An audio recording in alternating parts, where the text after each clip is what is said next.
Peace is generally defined as a wholesome state of quiet or tranquility, the absence of disturbance or alarm, and especially of war.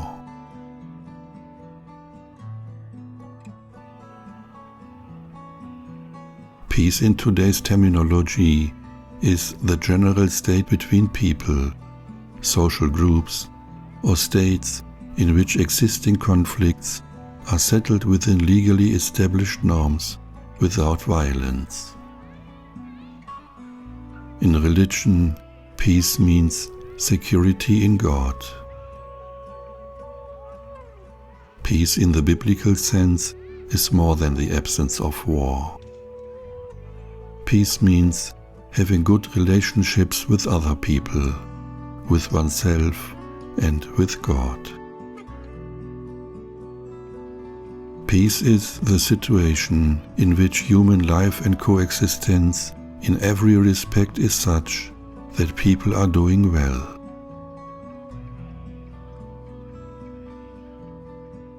Peace also means human beings maintain a good relationship to nature, to God's creation.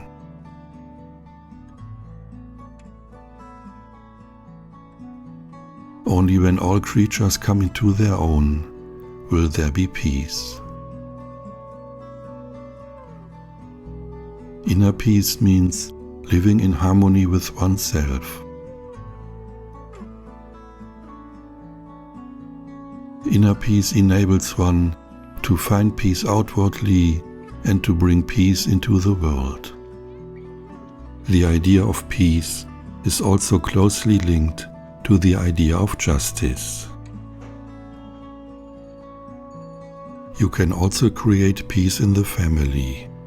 For example, when experiencing a dispute, you seek solutions that are good for everyone involved. Individuals are also of importance when considering large groups or even countries. Politicians, as individuals, are the arbiters of war and peace. Peace must grow from within. This requires general conditions and a culture in which human rights and diversity are respected, participation and compassion are lived, and equal opportunities and justice are promoted. These ideas are shared by many peoples and religions.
I really loved it when one day I realized that in some cultures the word peace is used to greet one another, such as in the Muslim traditions. They say salam to each other when they meet, or the Jewish people, they say shalom. And I also searched for an equivalent in the German language, and I found it with Friede sei mit dir, peace upon you. But that one is not really used in everyday language, and I find that's a pity. Yes, and I also like the way yoga people greet each other. It's the namaste, which means the light within me greets the light within you, and you can also translate it with the peace within me greets the peace within you. Isn't that beautiful? I really believe that it is mandatory to develop a peace consciousness, because in order to have peace in this world, we have to realize the quality of peace within ourselves first. So that's how it goes. When we realize the quality of peace within, it becomes a reality in our lives, in our relationships, in our families, in our working field, in our society, our neighborhood. And one by one, that quality spreads and becomes a quality of a country, and in the end, a global quality. That's what I wish shall happen.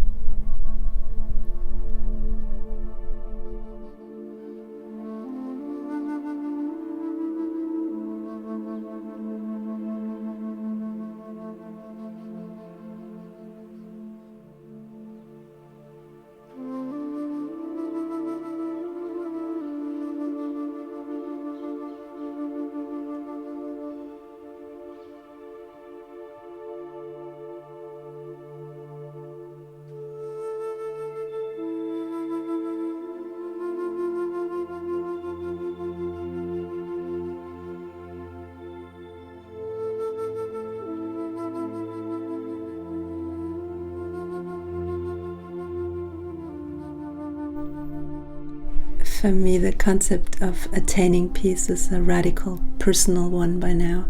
I think we all figured out that fighting for peace doesn't really work. So I almost see it as a life's task.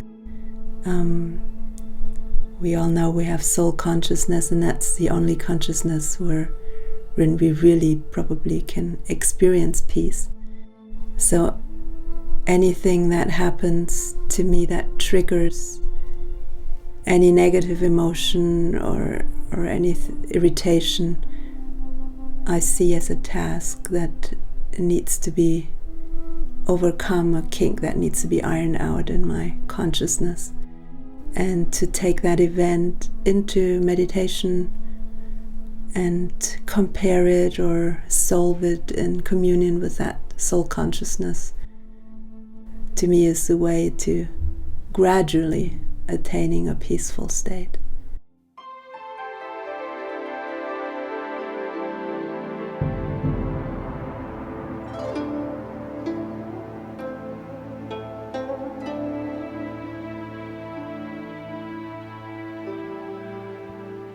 Lake Shrine in Pacific Palisades near Los Angeles is a World Peace Memorial. This site belongs to the Self-Realization Fellowship, a worldwide spiritual organization founded in 1920 by Paramahansa Yogananda.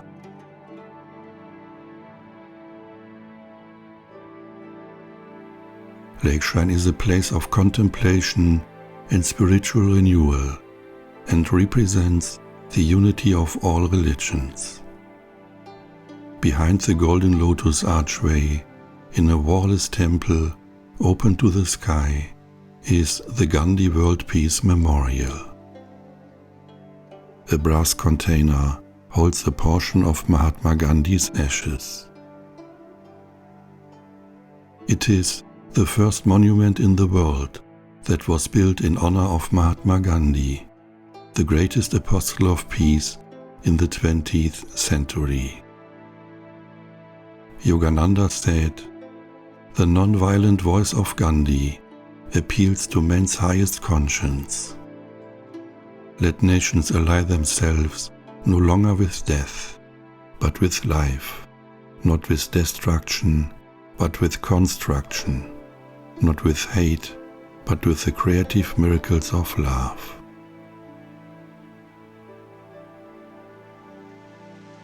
We must recognize the unity of mankind, remembering that we are all made in the image of God. World brotherhood will reign when we have learned to practice the true art of living. This shrine is dedicated to all religions, that all may feel the unity of the common faith in the fatherhood of God.